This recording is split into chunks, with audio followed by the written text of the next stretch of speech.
बघू शकता हे आपलं कस्टमरचं ब्लाऊज आहे। यावरनं मी तुम्हाला आता मेजरमेंट आपल्याला कोणकोणते घेतो आपण ब्लाऊजवरनं हे सांगणार आहेत। तर सगळ्यात आधी तुम्ही बघू शकता हे कटोरी ब्लाऊज आहे, 3 पीस कटोरी ब्लाऊज आहे। तर याचा आज आपण मेजरमेंट मी तुम्हाला सांगणार आहे कसं घ्यायचं।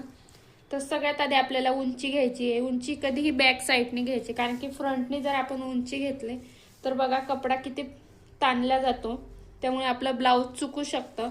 म्हणून कोणताही ब्लाऊज असू द्या, फोरटक, प्रिन्स, कटोरी, त्याची उंची आपल्याला ही बॅक साईडनेच घ्यायची असते। इथे मी शोल्डर आहे बघू शकता, इथे मी व्यवस्थित टेप ठेवला आणि या पद्धतीने आपण उंची मोजून घेणार आहोत। तर बघू शकता खूप जास्त ताणायचं सुद्धा नाहीये, नॉर्मल ओढायचं आहे। 13.5 ही आपली ब्लाऊजची तयार उंची आहे।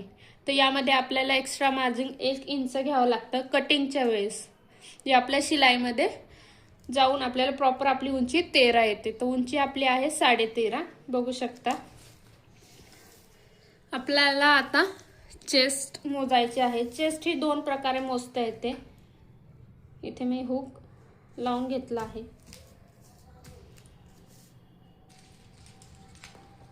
इथे एक म्हणजे आपण छातीचा आपला चौथा भाग घेऊ शकतो बघा जिथे, आणि चौथा जर आपण एक साइड मोजत असाल तर फक्त केव्हा पण हुकच्या साइडने मोजायचे आहे, आईच्या साइडने आपल्याला मोजायची नाहीये चेस्ट।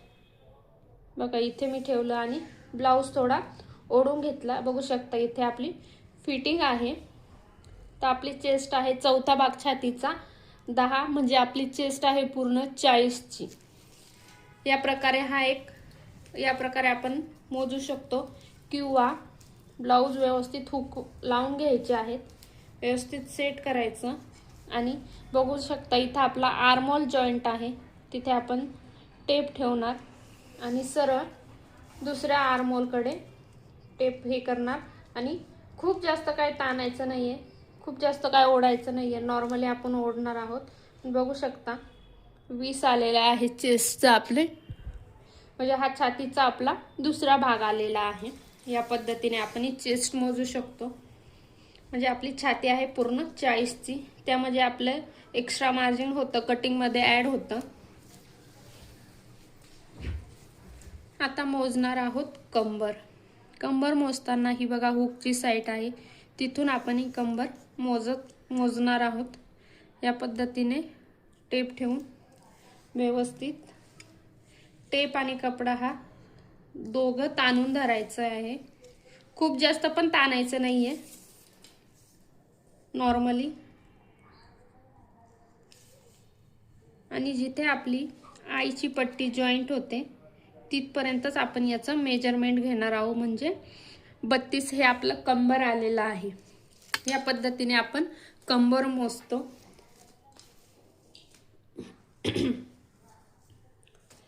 आता घेणार आहोत पुढचा गळा।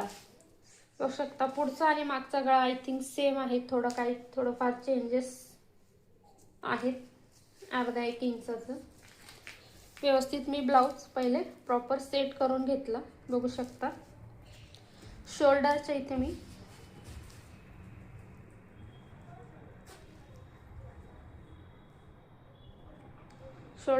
मी टेप ठेवला आणि सरळ घेतला आहे।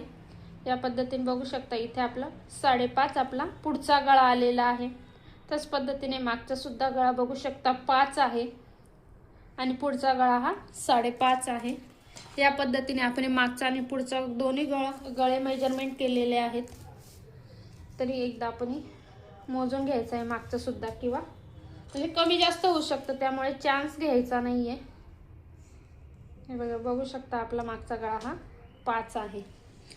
आता आपण बाही मोजणार आहोत। बाहीसाठी हे बघा व्यवस्थित ब्लाऊज पीस ठेवला, जिथे आपलं शोल्डर आणि स्लीव जॉइंट झाले आहेत तिथून टेप आपण सरळ धरला, कुठं जास्त ओढायचं नाही, ताणायचं नाहीये। बघा इथे 10 ची स्लीव्ज आहेत, त्यांनी मला थोडं एक्स्ट्रा घ्यायला लावलं, म्हणजे मी 10.5 घेणार आहे। इथे सुद्धा कटिंगच्या वेळेस आपल्याला एक्स्ट्रा 1 इंच घ्यायचं आहे, जे आपलं स्टिचिंग साठी मार्जिन आहे। आता घेणार आहोत दंडघेर। या पद्धतीने ब्लाऊज सेट केला. इथे टेप ठेवणार आहोत आणि सरळ थोडंसं काही आपल्याला ताणायचं आहे, जास्त काही स्ट्रेच करायचं नाही कपडा. 5.5 हा आपला दंडघेर आलेला आहे. आता बघणार आहोत आर्मोल. आर्मोलला सुद्धा व्यवस्थित ब्लाऊज सेट करायचा आणि जिथे आपले शोल्डर आहे तिथे आपण टेप ठेवणार आहोत आणि सरळ पकडायचा आहे टेप. तिथे आपण बघू शकतो, हे बघा 5.5 ला आपला इथे आर्मोल जॉईंट होतोय, म्हणजे आपला आर्मोल आहे 5.5. त्याच पद्धतीने आता आपण कटोरी बघणार आहोत.